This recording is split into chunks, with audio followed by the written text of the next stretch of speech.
Hello friends, welcome to Pooja teachers guild. आज हम शुरू करेंगे क्लास 7 का chapter number 4, the world of metals and non metals.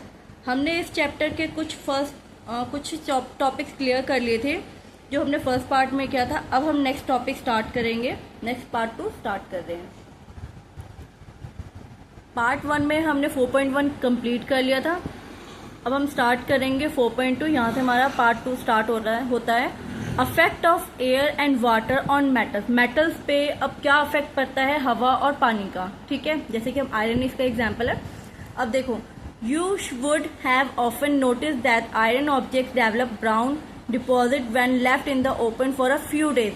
अगर आप आयरन लोहे को अगर कुछ टाइम के लिए या कुछ दिनों के लिए अगर आप बाहर हवा में छोड़ दो ऐसे ही, तो in which condition would an iron object develop brown deposit. तो उस पर कौन से कंडीशन की वजह से जो आयरन है उस पर जंग लगना शुरू हो जाएगा। ब्राउन मतलब कि उसमें ब्राउन कलर की कोटिंग होनी शुरू हो जाती है।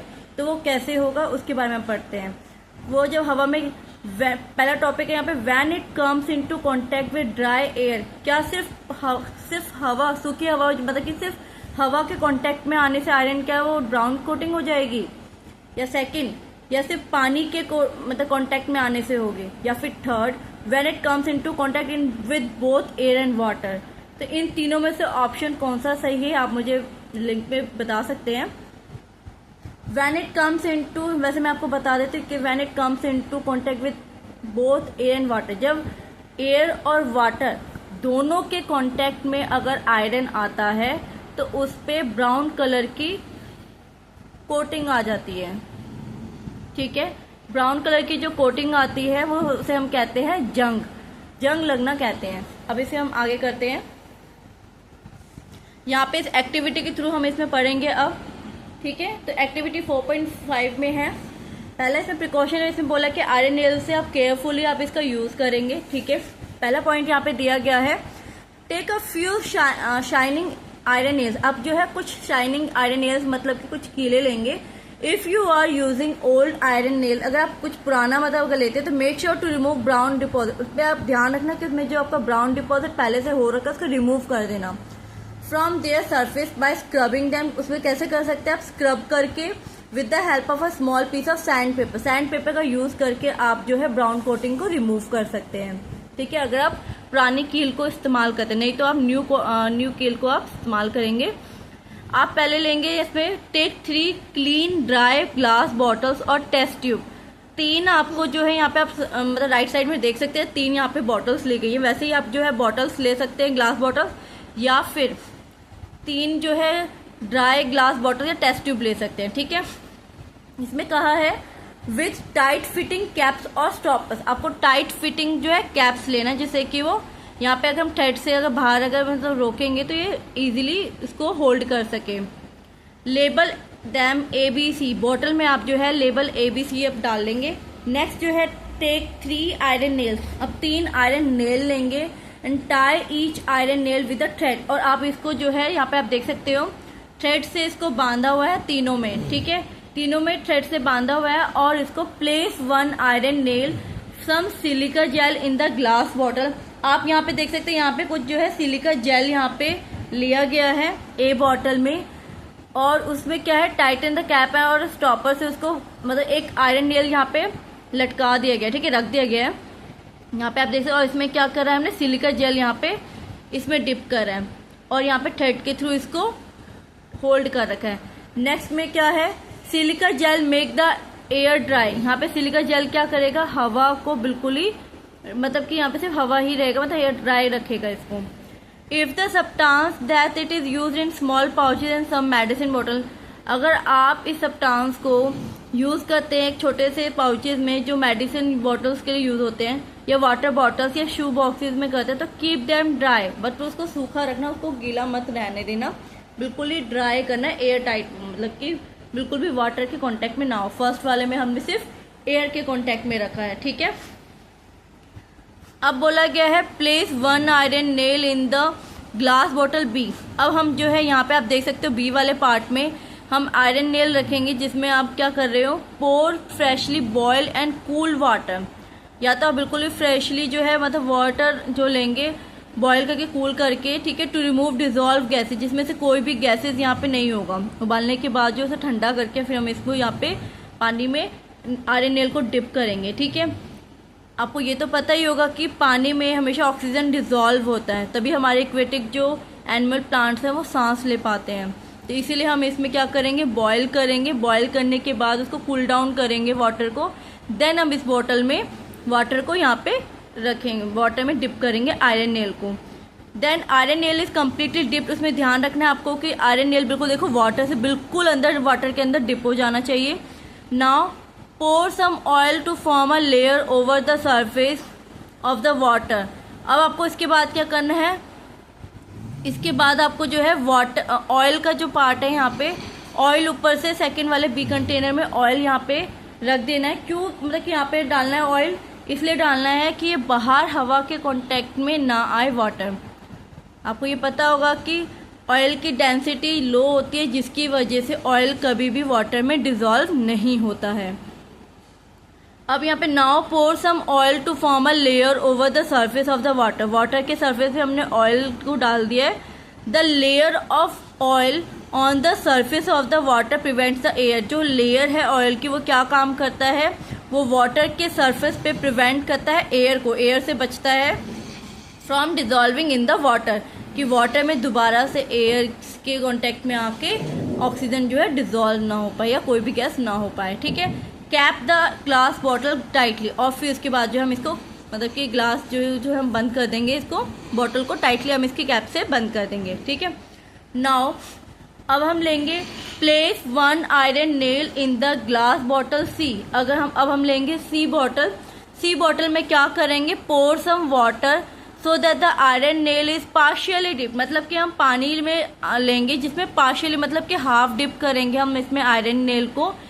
कीप दिस ग्लास बॉटल अनस्टॉपर, और इसको जो है अनस्टॉपर से मतलब कि इसको हम ऐसे ही रखेंगे। इट मीन्स कि यहाँ पे हम कैप नहीं लगाएंगे, इसको हम सिर्फ स्टॉपर से जो है रोक लेंगे। This allow the iron nail is come in contact with water and air. जिससे क्या होगा कि हम अगर इसका कैप ओपन रखेंगे, क्लोज नहीं करेंगे, तो ये हवा के भी कॉन्टैक्ट में रहेगा, प्लस वाटर में भी हाफ डिप है, जिससे क्या होगा, ये दोनों के कॉन्टैक्ट में रहेगा, right. Then place all the glass bottle undisturb at the room temperature. अब हम इसको तीनों को रूम टेम्परेचर में हम छोड़ देंगे। And observe the changes for 8 to 10 days. अब 8 से 10 दिन में हम देखेंगे इन दोनों में, तीनों में क्या चेंजेस आए हैं। देखिए हम इसमें मैंने रिकॉर्ड यहाँ पे कर रखा है। यहाँ पे देखो टेबल 4.3 में मैंने सारा मतलब कि नोट कर रखा है पहले से ही।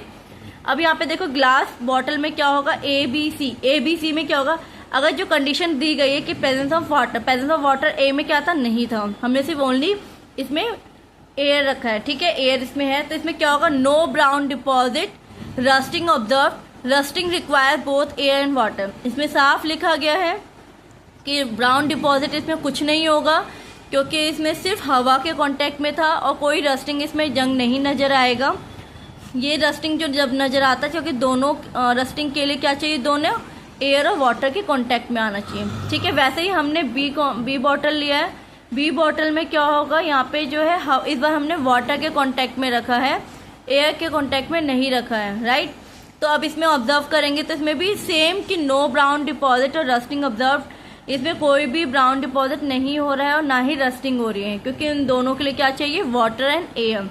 अगेन सी बॉटल में हमने जो है इसको दोनों ही कांटेक्ट में रखा था, एयर भी और वाटर भी, ठीक है, दोनों ही हमने कांटेक्ट में रखा था। इस केस में क्या था कि brown deposit, rusting observe both air and water are present. अब इसमें क्या था कि ब्राउन डिपॉजिट भी आपको नजर आएगा और जंग भी नजर आएगा, ठीक है, क्योंकि ये दोनों ही कांटेक्ट में था, जिससे कि रस्टिंग हो रही, जंग लग जाता है, ठीक है। अब हम नेक्स्ट पेज पे टर्न करेंगे। What can you conclude from this experiment. अब इस एक्सपेरिमेंट से आपने क्या कंक्लूजन निकाला, रिजल्ट क्या निकला इस कंक्लूजन, मतलब कि इस एक्सपेरिमेंट से। It is observed in the glass bottle A and B. A और बी जो है हम यहाँ पे ग्लास बॉटल हमने लिया, इसमें हमने आयरन नेल को do not show any brown, हमने देखा कि उसमें कोई भी ब्राउन डिपॉजिट नहीं शो हो रहा है। तो what does this observation indicate, तो इस ऑब्जर्वेशन से हमें क्या समझ में आया, ये इंडिकेट कर रहा है कि ब्राउन डिपॉजिट और discolouration on the iron nail do not develop when the iron nail is kept in dry air alone या वाटर अलोन। इसमें जो है इसमें ये शो हुआ इस एक्सपेरिमेंट में कि ए और बी बॉटल में ब्राउन डिपॉजिट नहीं हुआ, इसमें कोई भी कलर फेड नहीं हुआ है आयरन में, और इसमें कोई भी आयरन नेल क्यों चाहे दोनों में, मतलब कि यहाँ पे चाहे हवा में रखा गया हो अकेला चाहे वाटर में अकेला रख दिया गया हो, तब भी जो है इसमें कोई भी डिपॉजिट नहीं हुआ है, कलर कोई भी फेड नहीं हुआ है, ठीक है। However in glass bottle see the iron nail shows the presence of brown deposit, लेकिन हमने ग्लास बॉटल सी में देखा कि आयरन नेल जो है वो प्रेजेंस ऑफ ब्राउन डिपॉजिट हो रहा है उसमें, ठीक है।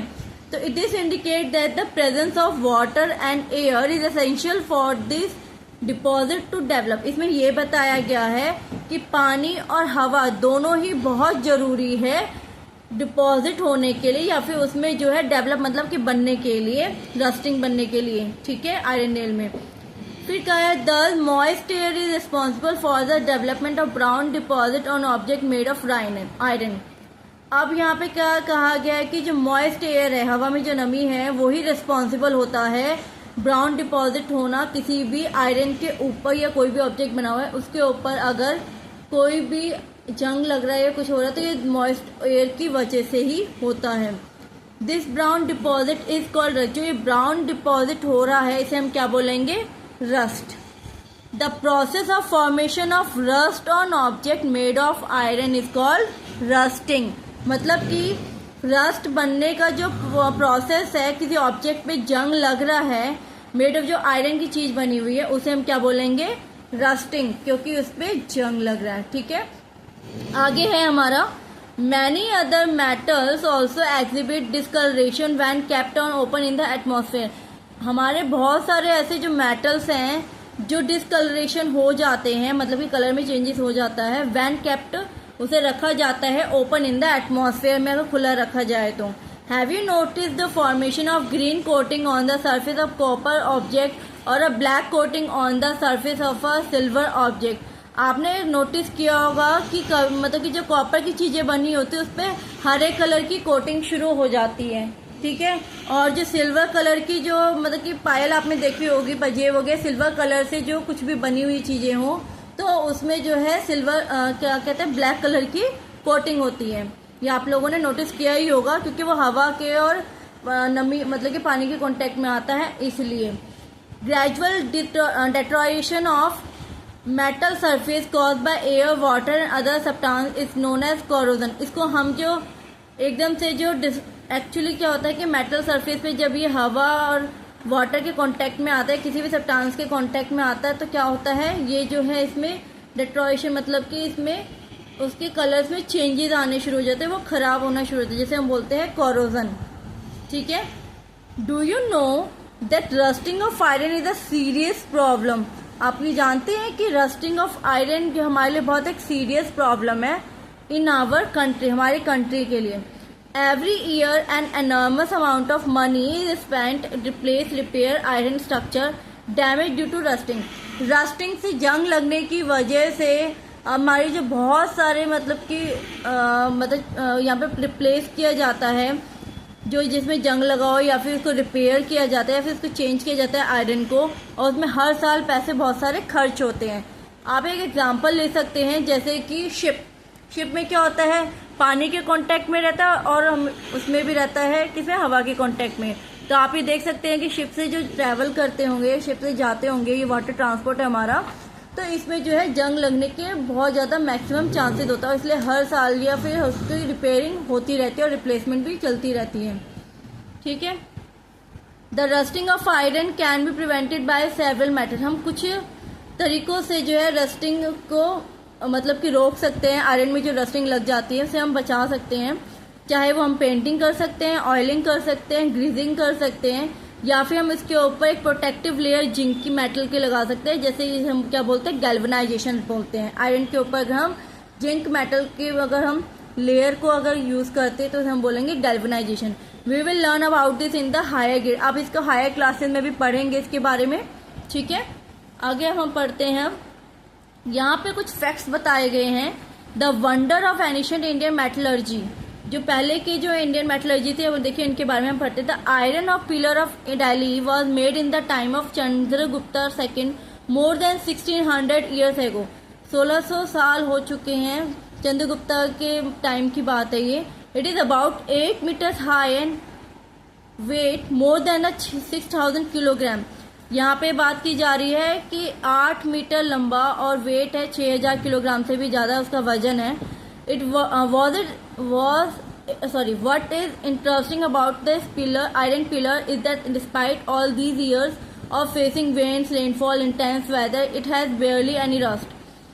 यहाँ पे इंटरेस्टिंग बात ये बताई गई कि ये जो आयरन पिलर है, ठीक है, दिल्ली में जो है, इस आयरन पिलर जो ये सोचो, आप सोच सकते हैं कि ये बहुत पुरानी बात है, 1600 साल पहले की बात है, चंद्रगुप्ता सेकंड की बात। इसमें क्या है, कितना इसने फेस किया होगा विंड, स्ट्रॉन्ग विंड को, रेनफॉल, इंटेंस वेदर को, सबसे ज्यादा इसने मतलब जो फेस किया होगा, उसके बावजूद इसमें जो है रस्टिंग नहीं है। In other word it has been made in a way that it resist rusting. मतलब उस टाइम का आयरन इतना स्ट्रांग और इतना प्योर था जिसमें अभी तक जो है रस्टिंग नहीं लगा, मतलब जंग नहीं लगा है। This tells us about the skill that the were develop in metal technology in India. India में जो वो मेटल टेक्नोलॉजी थी, जिस हिसाब से वो बनाते थे, वो इतना अच्छा था, उनका स्किल्स इतना अच्छा था कि देखो कि इतना पुराना होने के बावजूद भी इसमें कोई भी जंग नहीं लगा है अभी तक, और ये बहुत वैसा का वैसा ही है। तो इसलिए पहले के जो सामान में अब के सामान में काफ़ी बहुत सी चेंजेस आ गए हैं, तो इसलिए जो है पहले की जो साइंस थी वो काफ़ी ज़्यादा प्योर भी थी और अच्छी भी थी। ठीक है, अब हम स्टार्ट करते हैं नेक्स्ट टॉपिक। यहाँ पे हम करेंगे अब 4.3 से 4.2 यहाँ हो आपको कंप्लीट हो गया होगा। 4.3 हमारा ये यहाँ पे स्टार्ट करते हैं, affect air and water on other metal. अब हमने अभी किया था कि एयर वाटर आयरन पे क्या अफेक्ट पड़ता है, रस्टिंग होता है, ठीक है। अब हम करेंगे कि एयर और वाटर का दूसरे मेटल पे क्या असर होता है। ये हम स्टार्ट करते हैं एक्टिविटी से। द टीचर में डेमोन्स्ट्रेट दिस एक्टिविटी के, मतलब कि टीचर की निगरानी में ही करना आप ये, ठीक है, वही एडवाइस करेंगे, और प्रोटेक्टिव आई ग्लासेस का यूज करके, आप सेफ्टी यूज करके आप इसको करेंगे। टेक अ मैग्नीशियम रिबन, आप इसमें मैग्नीशियम रिबन लेंगे, अबाउट 3-4 सेंटीमीटर लेंगे लंबा। Clean it by rubbing with the piece of sandpaper. Sandpaper से पहले आपको इसको रब करके क्लीन करना है, ठीक है। सेकेंड है आपका hold it with a pair of tongs. अब यहाँ पे आप देख सकते हैं पिक्चर में, यहाँ पे टोंग्स ले रखे, टोंग्स से आप इसको होल्ड करेंगे, पकड़ेंगे। Ignite the other and using a split lamp और अ कैंडल। और यहाँ पे जो है, यहाँ पे या तो स्प्लिट लैम्प लेंगे या फिर कोई कैंडल लेंगे, उसमें जो है उसको बर्न करेंगे, ठीक है। Let the magnesium ribbon burn. अब उसको जो है टोंग से जो आपने मैग्नीशियम रिबन पकड़ा है उसको आप आग के पास लेके जाएंगे और उसको जलाएंगे। तो व्हाट डू यू ऑब्जर्व, क्या ऑब्जर्व करेंगे आप, ये ऑब्जर्व करेंगे कि you must have observe that magnesium ribbon Burns with dazzling white flame. जो आपके घर में एलईडी लाइट वगैरह जैसी रोशनी आ रही, वैसे ही मैग्नीशियम बर्न करोगे तो उसमें वैसी तरीके से व्हाइट फ्लेम आएगा। And changes into white powder, जैसे ही व्हाइट लाइट भी होगा वैसे ही वो जलते जलते वो व्हाइट पाउडर में कन्वर्ट हो जाएगा। Collected on a glass watch glass. अब वो जो ऐश गिरा है व्हाइट पाउडर, उसको आप क्या करोगे, उसको आप जो पहले वॉच ग्लास में कलेक्ट करोगे, और दिस पाउडर इज, जो वो पाउडर है वो क्या कहलाएगा, मैग्नीशियम ऑक्साइड, क्योंकि मैग्नीशियम को जलाया गया है in the presence of oxygen, तो इसलिए वो कन्वर्ट हो गया मैग्नीशियम ऑक्साइड में। It is form due to the reaction between the magnesium oxygen present in the air. ये इसलिए हुआ है कि हवा में जो ऑक्सीजन प्रेजेंट है और जो मैग्नीशियम को हमने जलाया है, इन दोनों के रिएक्शन से क्या हो जाएगा, ये मैग्नीशियम ऑक्साइड हो जाएगा। Add a few drop of warm water to this white powder. अभी जो व्हाइट पाउडर हमने वॉच ग्लास में लिया था, उस पर कुछ बूंदे हम जो है वार्म वाटर लेंगे, स्टिर इट वेल, उसको अच्छे से मिक्स करो और चेक इट्स नेचर, उसका फिर आप नेचर चेक करना, ठीक है। Recall the chapter exploring substance. आपने जो है एसिडिक, बेसिक और न्यूट्रल में पढ़ा होगा, उसमें हमने क्या किया था, उसमें सॉल्यूशन लिया था मैग्नीशियम ऑक्साइड को, उसे चेक करना था कि वो एसिडिक है या बेसिक है या न्यूट्रल है। तो उसका नेचर चेक करने के लिए हम क्या करेंगे, हम लेंगे एसिड बेस इंडिकेटर को लेंगे, ठीक है। यहाँ पे आप देख सकते हैं वॉच ग्लास में यहाँ पे डिप किया गया है, ठीक है, एसिड को भी और बेस को भी डिप कर गया है। तो इसमें क्या आपको दिखेगा, what effect does the solution have a blue और रेड पेपर। अगर हमने जब से डिप करा है तो इसमें क्या इफेक्ट हुआ, you would observe that it changes the color red to blue, hence it is a basic in nature। आप अब ये देख सकते हैं कि रेड कलर जो है वो बेसिक में चेंज हो गया, और ब्लू भी ब्लू में ही चेंज है। ठीक है, इट मीन्स ये क्या बता रहा है कि ये सॉल्यूशन जो है बेसिक इन नेचर है। तो we will discuss this burning of magnesium ribbon further in the chapter changes around us physical and chemical. इसमें आप इसके बारे में और भी पढ़ेंगे, जलने के बाद मैग्नीशियम का कैसे क्या रिएक्शन हुआ। ठीक है, तब हम पढ़ते हैं नेक्स्ट पेज पे। Do you know that sodium is a metal which is stored in kerosene because it react. आपको पता है कि जो सोडियम मेटल है वो क्यों हम जो है केरोसिन में डिप करके रखते हैं? क्यों? Because it react vigorously with oxygen and water. क्योंकि जो सोडियम है मेटल वो बहुत ज़्यादा विगरसली मतलब कि रिएक्ट करता है, मतलब हवा में अगर ऊपर ओपन में रखा जाएगा या पानी में रखा जाएगा तो बहुत ज़्यादा ही वो रिएक्ट करेगा, वो गर्म होना शुरू हो जाएगा, बहुत ज़्यादा हीट प्रोड्यूस करना शुरू कर देगा मेटल। तो इसीलिए उसको केरोसिन में हम डिप करके रखते हैं। The lot of heat is generated in the reaction. और जो सोडियम को अगर आप ऑक्सीजन या वाटर के कांटेक्ट में लाओगे तो उसमें जो है रिएक्शन होना शुरू हो जाएगा, वो हीट होना शुरू हो जाएगा। Storing sodium in kerosene prevent it exposure to moisture and air.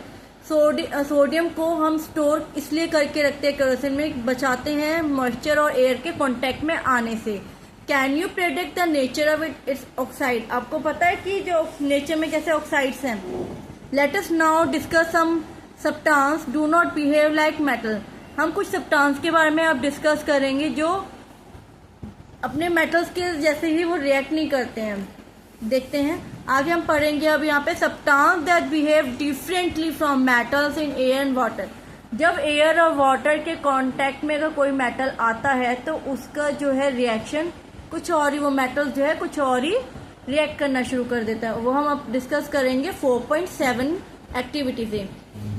यहाँ पे आप देख सकते हो द टीचर, ये आपको फिर से मैं बताया जा रहा है इसमें कि आपको टीचर की निगरानी में ही करना है। ठीक है, आप इसको प्रिकॉशन से ही करेंगे।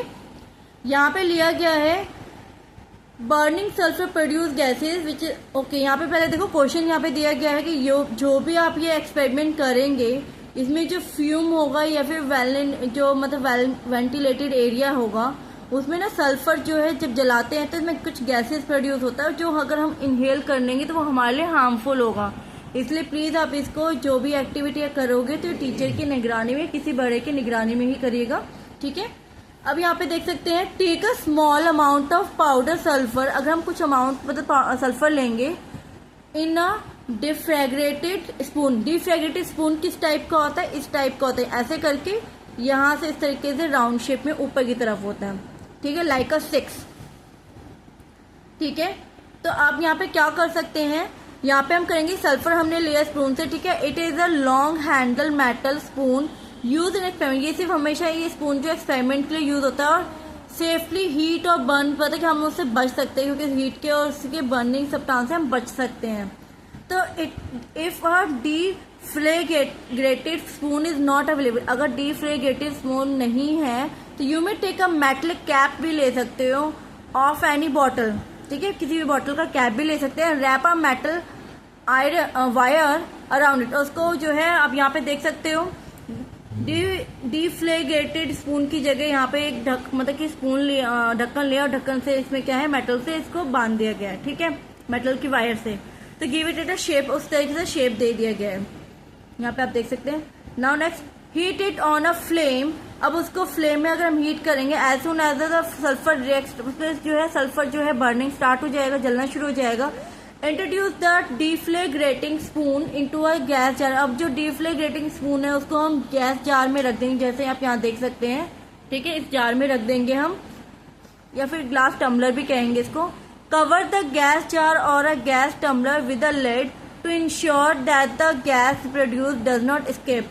आप इसको जो है फिर कवर कर दोगे लिड से। ठीक है, इंश्योर कि इसमें से कोई भी गैस बाहर ना निकल सके। Remove the lid after 3-4 minutes. 3 से 4 मिनट्स के बाद जो आप इसको जो है रिमूव करोगे, इसमें जो है आप 3 से 4 मिनट तक उस लिड को, 3 से 4 मिनट के बाद उस लिड को हटाओगे तो टेक आउट द डिफ्लैग्रेटेड स्पून को, आप उसको बाहर निकालो और उसमें जो है add a small quantity of water उसमें डालो गैस जार में, मतलब कि जिस जार में इसको रखा गया था डिफ्लेग्रेटेड स्पून को, उसे निकालने के बाद उस जार में कुछ अमाउंट क्वांटिटी की वाटर के डालेंगे। Quickly place the lid back, उस पर फटाफट से आपने लिड वापस से लगा देना है और उसको शेक करना है, जिससे कि वजह से उसके में गैस जो भी इसमें था वो डिजोल्व हो जाएगा किसमें, पानी में। अगेन रिकॉल, अब इसके बारे में एसिड बेसिक और न्यूट्रल के बारे में न्यूट्रल में चैप्टर में पढ़ा था आपने, तो इसमें एसिड बेस इंडिकेटर का ही हम लेंगे और सॉल्यूशन में चेक करेंगे कि पानी डालने के बाद वो जो गैस जार में जो गैस है वो बेसिक है, एसिडिक है या न्यूट्रल है, तो उसको ऑब्जर्व करने के लिए हम फिर से चेक करेंगे। तो देखो यहाँ पे आप देख सकते हो नेक्स्ट पेज में जो है यहाँ पे दिखाया गया, you would observe it is as. अब यहाँ पे आप देख सकते हो यहाँ पे जो बेसिक है ब्लू लिटमस पेपर है, आप देख सकते हैं ये रेड कलर का हो रखा है और रेड जो है वो रेड में ही है, इट मीन्स कि ये एसिडिक इन नेचर है। On burning sulphur in air, जब हवा में जब ये सल्फर को जलाया जाता है तो सल्फर डाइऑक्साइड बन जाता है और सल्फर डाइऑक्साइड गैस बनता है और प्रोड्यूस भी होता है। और जब उसको गैस को हमने वाटर में डिजोल्व किया तो सल्फ्यूरस एसिड बन गया और इज फॉर्म। ठीक है, सल्फ्यूरिक एसिड बहुत ज़्यादा डेंजर होता है, इसलिए प्लीज़ इसको टीचर की निगरानी में ही अगर कभी करो तो टीचर की निगरानी में ही इसका रिएक्शन करना। Does sulphur behave in water the same way metal do, क्या सल्फर भी उसी तरीके से बिहेव करता है जैसे कि सेम मेटल्स करते हैं? तो इसके बारे में हम देखो एक्टिविटी हम करेंगे। यहाँ पे देख सकते हो एक्टिविटी 4.8 में कि आप कुछ सल्फर पाउडर लोगे ग्लास टम्बलर में, उसमें कुछ अमाउंट ऑफ वाटर आपने डाला, तो उसमें क्या ऑब्जर्व किया? उसमें आप ये ऑब्जर्व करोगे कि कोई भी रिएक्शन नहीं होता जब सल्फर को डायरेक्ट आप इस पानी में डालते हो या प्लेस करते हो, क्योंकि सब्सटेंस जो सल्फर या फॉस्फोरस है वो अलग अलग तरीके के बिहेव करते हैं हवा और पानी में आके, जैसे मेटल्स जो करते हैं रिएक्ट। फॉस्फोरस को अगर पानी में अगर डिप करके रखो, स्टोर करोगे, तो एज इट कैचेस फायर, वो पानी में ही मतलब कि जो है phosphorus is stored in water as it catches fire when expose to atmospheric air. यह क्या होता है कि फॉस्फोरस को जब स्टोर किया जाता है वाटर में तो वो जो है आग पकड़ सकता है जब उसको एटमॉस्फेरिक एयर में आग वापस लेकर आओ तो these substance are usually soft and dull in appearance. और लेकिन वैसे होता क्या है फॉस्फोरस, उसमें जो है वो सॉफ्ट होता है और डल होता है जब उसको हम वैसे नॉर्मली देखते हैं तो दे आर नाइदर मेलिएबल, जो ना ही ये जो है मेलिएबल है और ना ही ये डक्टाइल है। दे आर नॉट सोनरस, ये सोनरस भी नहीं है। तो they are also poor conductor of heat and electricity है। आपने पढ़ा था लास्ट चैप्टर, मैंने आपको बताया था कि जिसमें ना ही ये मेलिएबल होता है, ना ही डक्टाइल होता है, ना ही सोनरस होता है या फिर पुअर कंडक्टर ऑफ हीट या इलेक्ट्रिसिटी है। ये कौन से होते हैं? ये सारे किसके होते हैं? ये नॉन मेटल्स के सारे कैरेक्टरिस्टिक्स हैं। ठीक है, तो their oxides are acidic in nature, इसके ऑक्साइड क्या है? ये नेचर एसिडिक में है। अब हम करेंगे यहाँ पे सम अदर नॉन मेटल्स, जैसे कुछ नॉन मेटल्स हैं जैसे ऑक्सीजन है, हाइड्रोजन है, नाइट्रोजन है, कार्बन है। ठीक है, these must not be confuse with material such as plastic. आप प्लीज कंफ्यूज मत होना कि plastic, glass, wood, rubber, paper, इन मटेरियल से कंफ्यूज मत होना।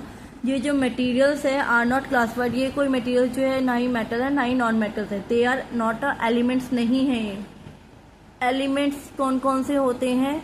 एलिमेंट्स होते हैं आपका sodium, hydrogen, helium, lithium, beryllium, boron, carbon. आप ये हायर क्लासेस में पढ़ेंगे। ठीक है, ये जो अभी आप इसमें देख सकते हैं यहाँ पे प्लास्टिक है, ग्लास है, वुड, रबर, पेपर है, ये सब क्या है? एलिमेंट्स में नहीं आते हैं। ठीक है, ये कोई कैटेगरीज नहीं है एलिमेंट्स की। एलिमेंट्स के बारे में आप हायर क्लास में वैसे भी पढ़ेंगे। ठीक है, ब्रीफली आपको पढ़ाया जाएगा। नाउ यहाँ पे कुछ समझने का पॉइंट है। यहाँ पे मेटल्स और नॉन मेटल्स हैं, ये कुछ सब कैटेगरी है सब्सटेंस के, एलिमेंट्स के। जो एलिमेंट है, ठीक है, एलिमेंट है is a substance that can not be broken into a simpler substance. जो एलिमेंट है वो जो है इजीली जो उसको मतलब कि तोड़ा नहीं जा सकता सिंपलर सब्सटेंस में। और प्रेजेंटली अभी जो है हमने 118 एलिमेंट्स जो जानते हैं। These elements are basic building block of all matter. ये जो इन्हीं एलिमेंट्स का यूज करके जो है मैटर्स को बनाया जाता है। सम आर नेचुरली, लेकिन कुछ जो है नेचुरली हैं और कुछ जो है आर्टिफिशियल, मतलब कि मैनमेड है, जो लेबोरेटरी में बनाए गए हैं। और do not exist in nature, जो नेचर में एग्जिस्ट नहीं करते हैं। तो you will study more about elements के बारे में आप किस में पढ़ेंगे? हायर ग्रेड्स में, जैसे कि मैं आपको पहले ही बता चुकी हूँ। तो इसलिए इसमें ज़्यादा हम नहीं जाएंगे ब्रीफली। आगे हम पढ़ते हैं नेक्स्ट टॉपिक, आपका है 4.5 नेक्स्ट टॉपिक, लास्ट टॉपिक है इस चैप्टर का, इसलिए हम इसको ध्यान से पढ़ते हैं। Are non metal essential in everyday life, क्या नॉन मेटल्स हमारे डे टू डे लाइफ के लिए बहुत ज़्यादा एसेंशियल में ज़रूरी है क्या? You often observe many metals in your day to day life because of their distinct properties such as the lustre. आप ऑब्जर्व कर सकते हैं कि जो मेटल है वो हमारी डे टू डे लाइफ के लिए बहुत ज़रूरी है। क्यों? क्योंकि उसकी कुछ प्रॉपर्टीज़ हैं, जैसे उसका चमकना नेचर, ठीक है, उसका हीट, उसका चमकना है, उसका हीट है, उसका इलेक्ट्रिसिटी, कंडक्टिविटी है, हाई स्ट्रेंथ होना। However this should not give an impression in your mind. आपके जो माइंड में जो है ये नॉन मेटल तो नहीं बताता है, ये तो सिर्फ बताता है कि हाँ कि मेटल्स जो है वो चमकते भी हैं, मेलेबल है, डक्टाइल है, गुड कंडक्टर ऑफ हीट है, इलेक्ट्रिसिटी है, तो इससे आपको लगता है कि वो अच्छा है मेटल और जो मतलब यूजेबल है। बट इसमें जो है मेटल्स में तो ऐसा कुछ नहीं, मेटल्स जो है हमारे इंपॉर्टेंट नहीं है लाइफ के लिए, आपको माइंड में ये होगा, बट ऐसा कुछ नहीं है। वी ब्रीथ इन एयर, हम सांस लेते हैं हवा में, वो ऑक्सीजन क्या है, हम ऑक्सीजन हमारी बिल्कुल बहुत ज़्यादा इंपॉर्टेंट है हमारी लाइफ के लिए, और ये क्या है, नॉन मेटल है, और इसके बगैर हम बिल्कुल भी सर्वाइव नहीं कर सकते हैं। तो can you think of any other usages of oxygen, oxygen का आप सोच सकते हो क्या है? इसके अलावा देखो यहाँ पे क्या बता रखा है, carbon. Carbon is essential everyday life, हमारे लिए ये कार्बन भी बहुत ज़्यादा इंपॉर्टेंट है because it is building block of life form. Life बनने के लिए ये एक तरीके से बिल्डिंग ब्लॉक्स है, ईंटें जैसे होता है ना कि ईंटें जोड़ जोड़ के हम जो है एक बिल्डिंग खड़ी कर देते हैं, तो उसी तरीके से कार्बन का भी यूज़ करके हमारी बॉडी के लिए बहुत ज़्यादा इंपॉर्टेंट, क्योंकि इसमें क्या है, it is the key of component of protein, fats, carbohydrate, ये सारे जरूरी हमारी नेसेसरी किस चीज़ के लिए, ग्रोथ के लिए और एनर्जी के लिए, हमारी बॉडी के लिए, तो इसलिए हमारे बहुत ज़्यादा इंपॉर्टेंट है। नेक्स्ट है यहाँ पे नाइट्रोजन। नाइट्रोजन जो हमारे एटमॉस्फेयर में 78% है, तो it is use in the manufacturing of fertilisers and other chemicals. Fertilisers के बनाने या फिर कुछ केमिकल्स बनाने के लिए नाइट्रोजन का इस्तेमाल किया जाता है। It is an essential nutrition for the growth of plant, plants की ग्रोथ के लिए भी बहुत ज़्यादा इंपॉर्टेंट है ये न्यूट्रिशन, ठीक है। अब हम क्लोरीन पे आते हैं। Chlorine is a non metal commonly use in water purify. Chlorine आपको अच्छे से पता है कि पानी को प्यूरिफाई, साफ करने के लिए नॉन मेटल है ये, और इसका यूज होता है क्लोरीन का, तो ये बहुत ही ज़्यादा इंपॉर्टेंट है, और ये भी एक तरीके से नॉन मेटल है। अ सॉल्यूशन ऑफ आयोडीन, जो आयोडीन का सॉल्यूशन है ये भी एक नॉन मेटल है। Is applied on wounds as an antiseptic. Antiseptic का यूज होता है। आयोडीन आपको पता होगा कि अगर कुछ भी हमें काट लेता है या कुछ भी, उसका अगर हमें एंटीसेप्टिक चाहिए तो एंटीसेप्टिक को बनाने के लिए जो है, मतलब कि वाउंड में कोई चोट लग जाती है उसको कवर करने के लिए सॉल्यूशन आयोडीन का यूज किया जाता है, ठीक है। अब हमने जो है इस बारे में, अब यहाँ पे देख सकते हैं साइंस और सोसाइटी के बारे में यहाँ पे एक और चीज दिया हुआ है। Do you know that many metals and their alloys, mixture of two, alloys क्या होता है, मिक्सचर ऑफ टू और मोर मेटल या फिर नॉन मेटल, मतलब कि मेटल्स को मेटल के साथ इसको मिक्स करेंगे या फिर मेटल को नॉन मेटल के साथ मिक्स करते हैं तो वो अलॉय होता है। ये क्या है, हमारे लिए इंपॉर्टेंट है, हमारे डेली यूज के लिए, जैसे बर्तन बनाते हैं, कुछ टूल्स बनाते हैं, ठीक है, तो these are also important for modern technology के लिए बहुत ज़्यादा इंपॉर्टेंट है और बहुत essential in almost in every industry, और बहुत इंडस्ट्री के लिए भी बहुत ज़्यादा जरूरी है non metals. Some special metals जो हैं इन एटॉमिक एनर्जी के लिए, जैसे जिरकोनियम, एरोस्पेस टाइटेनियम कहते हैं इसको, ये जो है कुछ एनर्जी, एटॉमिक एनर्जी है ये, ठीक है, एटॉमिक एनर्जी के मेटल्स, ये कुछ मेटल्स है जो एटॉमिक एनर्जी बनाने के लिए इस्तेमाल होता है।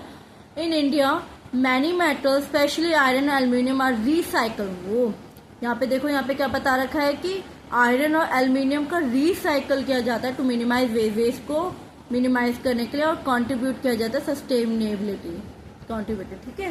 तो इसमें कितना अच्छा इसमें बता रखा है आपको कि मेटल और नॉन मेटल का हमारे लाइफ में बहुत ज़्यादा, डे टू डे लाइफ में बहुत ज़्यादा यूजेस हैं।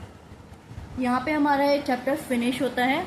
होपफुली इस चैप्टर के आपको सारे टॉपिक्स क्लियर हुए होंगे। अगर आप इस चैप्टर के सारे टॉपिक्स क्लियर हो तो प्लीज़ मेरे इस वीडियो को लाइक एंड सब्सक्राइब कीजिए। मिलते हैं हम नेक्स्ट चैप्टर या फिर न्यू वीडियो में। Thank you so much.